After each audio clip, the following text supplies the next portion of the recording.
शिक्षा विभाग से के पाठक की हो गई छुट्टी। जी हाँ, के पाठक की विदाई हो गई।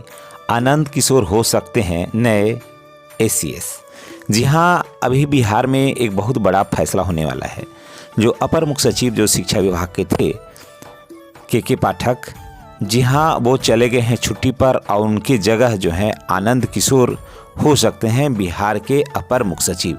कारण कि जब से के पाठक शिक्षा विभाग का कमान संभाले हैं तब से ताबड़तोड़ फैसले लेने से कई तरह का सुधार भी हुआ है, लेकिन उससे कहीं ज़्यादा सिस्टम को फजीहत भी हुई है, गवर्नमेंट को फजीहत भी हुई है।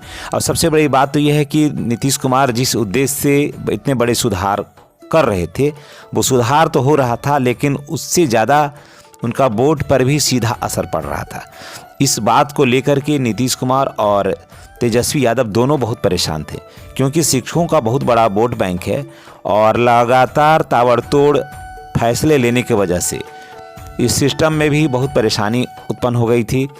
तमाम अधिकारी भी इस फैसले से काफ़ी नाराज़ दिख रहे थे, कारण कि इतना ताबड़तोड़ फैसले लिए जा रहे थे कि उसको अमल कर पाना बड़ा ही कठिन हो गया था, जिसकी वजह से सिस्टम को काफ़ी कठिनाई का सामना करना पड़ रहा था।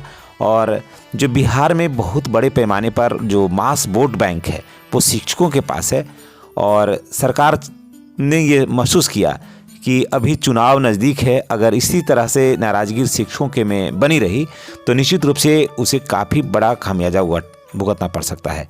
कारण कि राजनेता को चाहिए वोट, और वोट तभी हासिल होगा जब उसके पक्ष में काम करने वाले कर्मचारी खुश हों। इस समय नियोजित शिक्षक जो बहुत बड़े पैमाने पर राजनीतिक समीकरण में बहुत बड़ा भूमिका तय करते हैं, कारण कि 4 लाख नियोजित शिक्षकों का है समूह है, उसके बाद बीपीएससी से शिक्षक आए हैं, उसके बाद पुराने शिक्षक हैं। नीतीश कुमार से सारे और बिहार सरकार से यूँ तो कहीं बिहार सरकार से काफ़ी नाराज़ चल रहे थे, कारण कि इसमें बहुत सारे बीपीएससी वाले ऐसे भी शिक्षक हैं जो दूसरे राज्य से आए हैं, जिसका कोई फ़ायदा बिहार गवर्नमेंट को नहीं होने वाला है, कारण उनका वोट बैंक है नहीं और वो वोट देने के अधिकारी हैं भी नहीं बिहार में। तो ऐसे में बिहार सरकार को तो कोई फ़ायदा था नहीं। मेन बिहार सरकार का वोट था नियोजित शिक्षक और शिक्षकों का बहुत बड़ा समूह।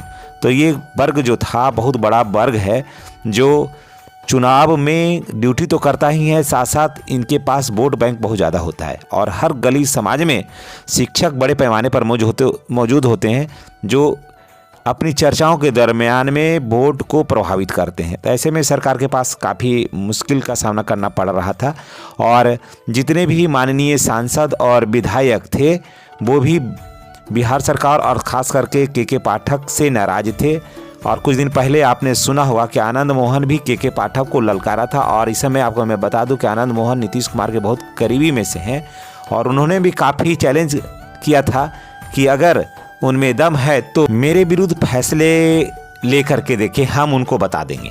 तो इस तरह से अगर राजनेता बार बार किसी पदाधिकारी के ऊपर उंगली उठाता है जो सरकार में शामिल है, तो निश्चित रूप से सरकार के लिए काफ़ी कठिनाई का सामना है, और सरकार को काफ़ी फजीहत भी होती है अपने मंत्रियों के द्वारा, अपने लोगों के द्वारा। तो सरकार भी ये चाह रही थी कि ये छुट्टी पर चले जाएं, और सरकार ने इन्हें दबाव बना करके छुट्टी पर दे दिया है, और आनंद किशोर होंगे संभवतः बिहार के अपर मुख्य सचिव। इन्हीं बातों के साथ हम आपसे विदा लेते हैं। अगले वीडियो में आपसे पुनः मुलाकात होगी। धन्यवाद।